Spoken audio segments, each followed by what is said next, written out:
ভাই চাকরি বাকরি করে না, উনি অভিনয় করেন, সিনেমা করেন, বিজ্ঞাপন করেন, আরিফিন শুভ। তো অভিনয়টা হয়তো বা আমার থেকে শুভ ভালো জানে।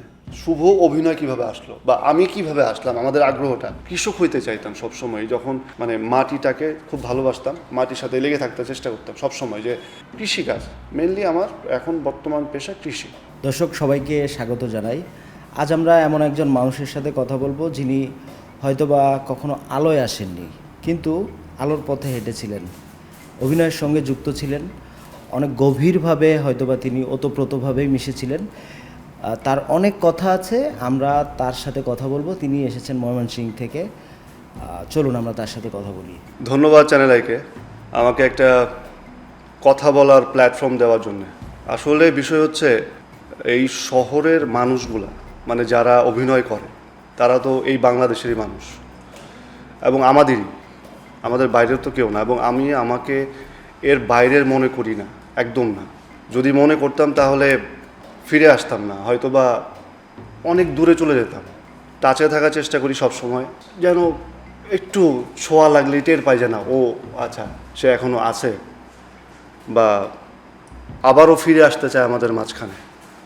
এটারই চেষ্টাটা, আর কিছু না। আলোর পথে নতুন দিশা। আপনি তো অভিনয়ের সঙ্গে যুক্ত ছিলেন, অনেকগুলো কাজ করেছেন, মানে কি হলো মাঝে হঠাৎ ছন্দপতন হলো? অনেক কিছু, অনেক কথা এখানে আসলে বলতে গেলে অনেক সময়ের ব্যাপার, সেই সময়টা আমাদের নেই। কাজ করছিলাম মাঝখানে, নাটকে করলাম মাসুম শাহরিয়ারের স্বপ্নভোগ, শেষ কাজ আমার। তারপরে চিন্তা করলাম যে না, ঠিক আছে, এবার একটু লেখালেখি করি।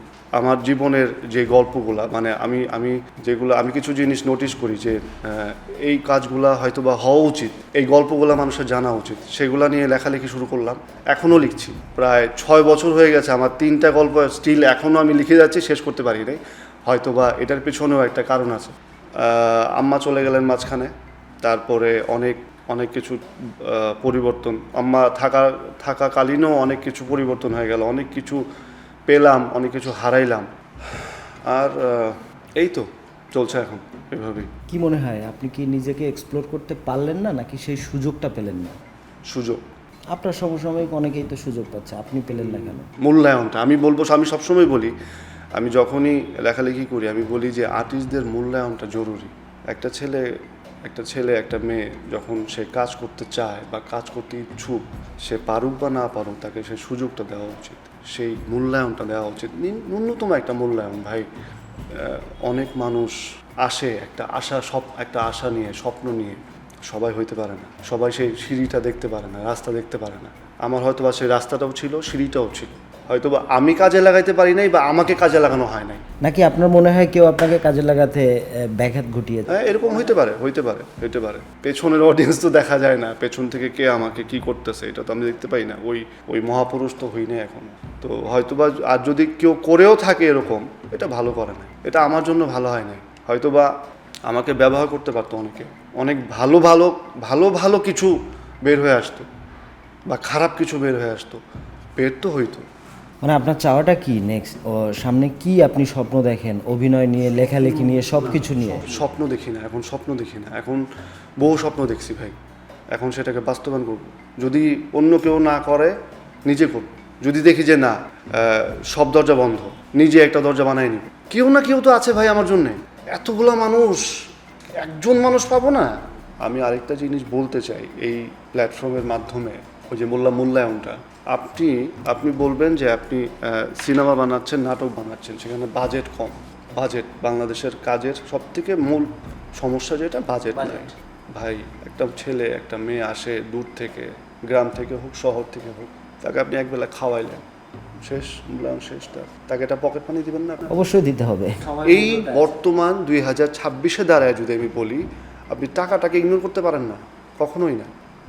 এটাকে দেখতে হবে, আপনি তাকে ফ্রেমে রাখছেন কেন, তাকে ব্যবহার করলেন কেন। হ্যাঁ, টাকাটার প্রশ্ন, টাকাটার কথাটা এই জন্য আসলো, অনেকে আমাকে বলছে তুমি এমন কি হয়ে গেছো, তুমি টাকা চাইতেছো। কেন চাবো না আমি টাকাটা? হাওয়া খাই আমি না তো, বাস ভাড়া দিয়ে, গাড়ি ভাড়া দিয়ে আসতে হয়, টাকা লাগে। কারোর জন্য এটা পেশা, কারোর জন্য এটা নেশা, দুইটাতেই টাকা দরকার। এটা আমি চিন্তা করছি যে যখন আমি কাজে যাব, মালিক যদি দয়াল যদি ঠিক রাখে, সব কিছু ঠিকঠাক থাকে, আমি আমার গল্পগুলা নিয়ে ইনশাল্লাহ ভাবতেছি না, স্বপ্ন দেখতেছি না, এটা জাস্ট এখন শুধু বানানোর অপেক্ষায় আছে। আমরা যদি একটু আপনার ব্যক্তিগত বিষয়ে যাই, সেটা আপনি ময়মনসিংহে থাকেন। আমি ভালুকায় থাকি এখন, গ্রামের বাড়িতে। আমি এখন গ্রাম থেকে আসছি। হ্যাঁ, ময়মনসিংহ ছিলাম এক সময়। আপনার প্রফেশন বা আপনার জীবনযাপনটা কেমন ওখানে? চাকরিতেই ছিলাম। যখন এই পাড়া ছেড়ে দিলাম, এই অভিনয়ের পাড়া ছাড়ার পরে কিছু তো করতে হবে। তো আমি ছোটোর থেকে কৃষিকাজটা খুব পছন্দ করতাম, কৃষক হইতে চাইতাম সবসময়। যখন মানে মাটিটাকে খুব ভালোবাসতাম, মাটির সাথে লেগে থাকতে চেষ্টা করতাম সবসময়। যে আমি কিছু বড় বড় আর্টিস্ট যারা বড় হয়ে গেছে এখন, যাদেরকে চিনতাম, যাদেরকে এখনও চিনি, তাদেরকে বলতাম যে, এখনও বলি যে যত উপরে যাও মাটির সাথে পাটা যেন থাকে। যত দামি গাড়িতেই চড়ো, যত দামি বিছানায় থাকো, যত দামি কাপড়ই পরো, আর যত দামি খাবারই খাও, মাটিটার সাথে যেন পাটা লেগে থাকে। এটা খুব জরুরি। এটা যখন ওই যে আস্তে আস্তে হাওয়ায় উঠতে থাকে, তখন সব ভ্যানিশ হয়ে যায়, শেষ হয়ে যায়, চাওয়াটা শেষ হয়ে যায়, পাওয়া শেষ হয়ে যায়, শুধু শুধু তখন হারাইতেই থাকে, তখন আর কিছু পাওয়ার থাকে না। এটা সবার ক্ষেত্রেই হয়। যারা এটা বোঝে তারা মাটির সাথে পাটা লাগায় রাখে, যেমন জাহিদ ভাই, মিশা সওদাগর ভাই, তারা সবসময় মাটির টাচে থাকে, গ্রামের টাচে থাকে। মানে দেখছি, মানে এদেরকে নিয়ে তো একটু চর্চা হয়। আর এখন আমার কাজ এগ্রো ফার্মিং কাজ।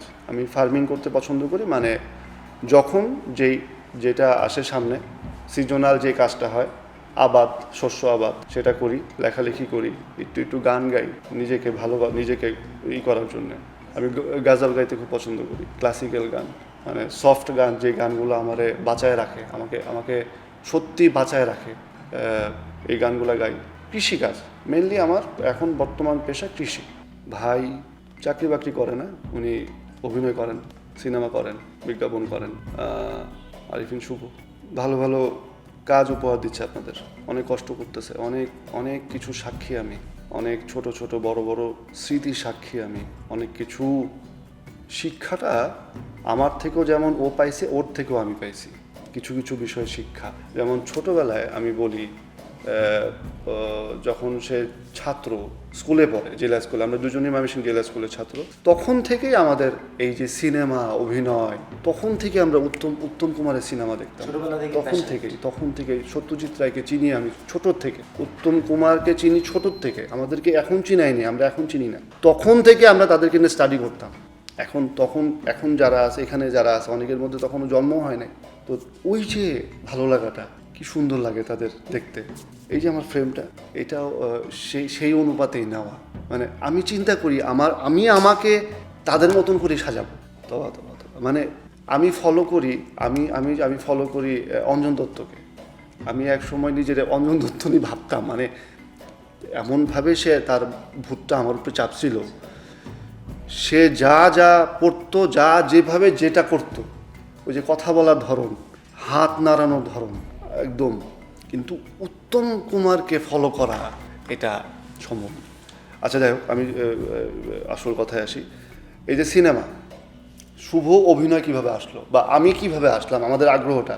আমরা তো পত্রিকাতে নিউজ দেখেছি যে 245 টাকা না 65 টাকা সামথিং নিয়ে সে ময়মনসিংহ থেকে ঢাকা এসেছে। এরকম হয়তো টাকার অঙ্কটা আমি স্পেসিফিক বলতে পারছি না, কিন্তু এরকম সামান্য টাকা নিয়ে এসে ঢাকা এসেছে, তারপর তার স্ট্রাগল শুরু।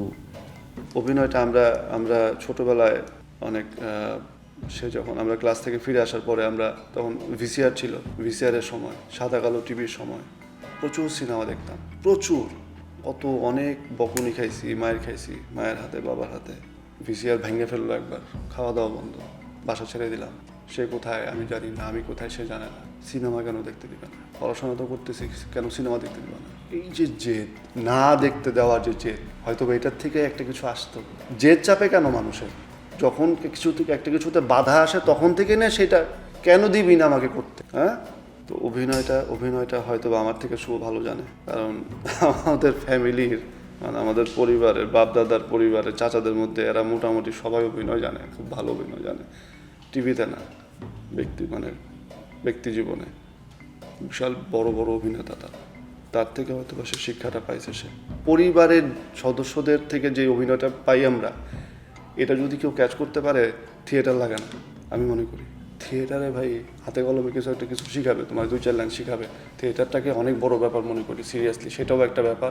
কিন্তু পরিবারটা আমার কাছে সব থেকে বড় থিয়েটার। সেই শিক্ষাটাই আমরা দুজন পেয়েছি, সে একটু বেশি, আমি একটু কম। তার এই জার্নিটাকে আপনি কিভাবে দেখেন? তার এই সাকসেস, তাকে নিয়ে আলোচনা, সব কিছুই কীভাবে দেখেন? সব ভালো, আমি খারাপ কোনো কিছুই বলবো না, সবই ভালো। তার জীবনে অনেক আঘাত আসছে, অনেক কষ্ট পাইছে সে কাজ করতে যায়, 2-1টা সাক্ষী আমি।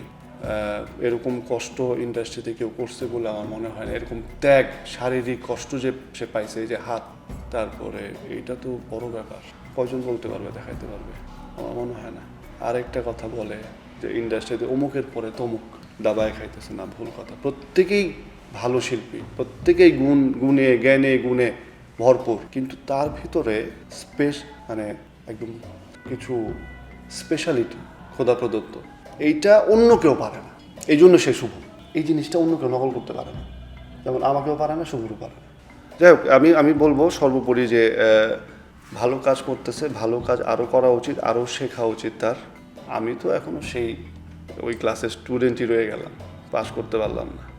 সে হয়তো বা পাশ করে চলে গেছে, আমি খারাপ মার্ক পাই ওই পিছনে পড়ে রয়েছে, আর সে আগায় চলে গেছে। মানে প্রাসঙ্গিক প্রশ্ন, যে আপনার কি মনে হয় কি না যে আমিও তো পারতাম ওই রকম একটা জায়গায় যেতে, এরকম কি কখনো মনে হয়? অবশ্যই, কেন না?